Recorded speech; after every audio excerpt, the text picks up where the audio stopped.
Hey everyone, it's Al Barola for Financial Intelligence Training. It is Wednesday, it is October 17th, and it is 2018. Now, as you can tell from my desk, I'm here in my office in Fort Lauderdale, but I will be spending the afternoon in the Palm Beaches.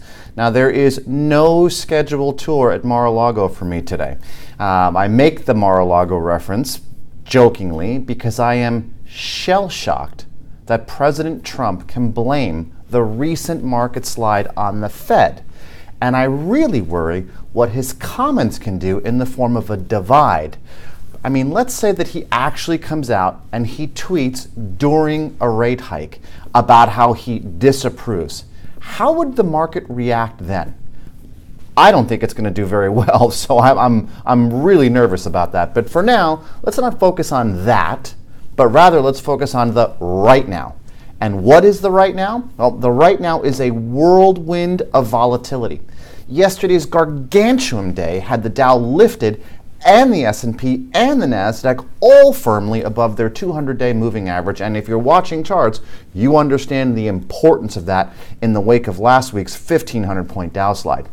Now, the Russell, it's not quite there, but it seems to be trying very hard. And this morning, well, Netflix is helping that cause with the huge numbers. That's my Palm Beach humor there.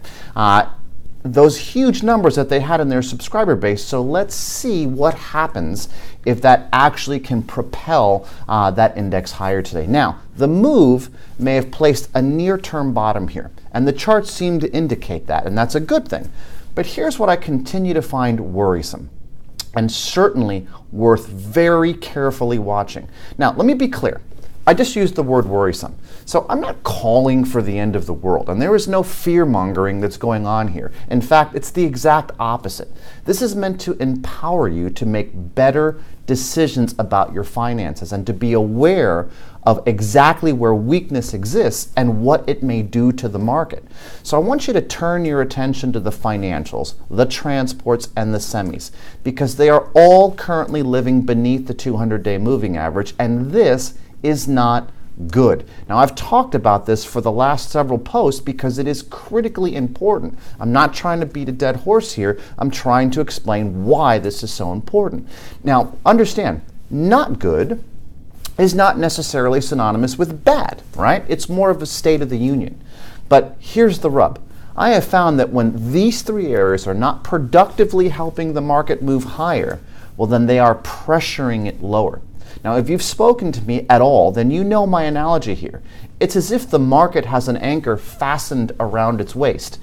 It makes it very easy for it to sink and very hard for it to stay afloat. So to see meaningful moves higher from here, we're going to need to see those areas shape up.